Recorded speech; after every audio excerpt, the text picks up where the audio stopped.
terrível rei da Assíria atacou toda a cidade de Judá e a conquistou.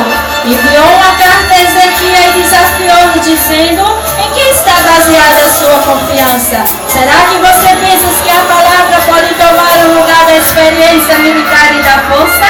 Quem você pensa que irá ajudá-lo? Por acaso você vai dizer que confia no Senhor seu Deus?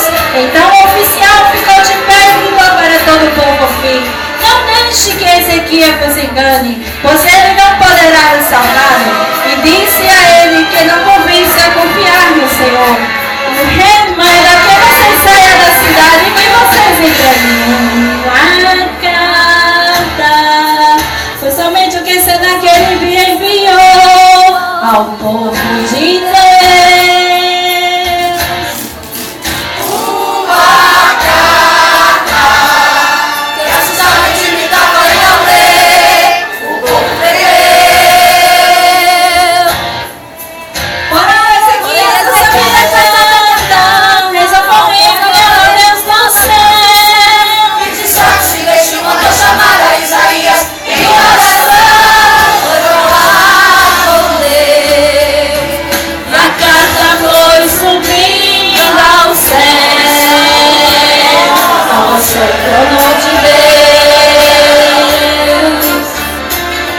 Ezequias à espera de uma resposta, ela veio do céu.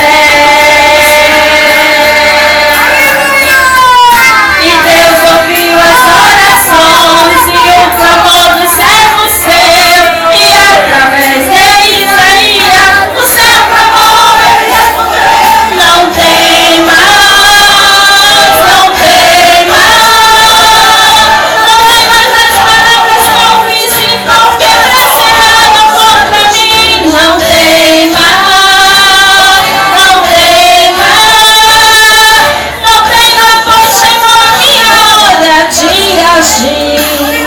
E ouvindo o rei Isaque, voltou o rei Senaqueribe e disse: o povo não se rendirá a ti, ó rei.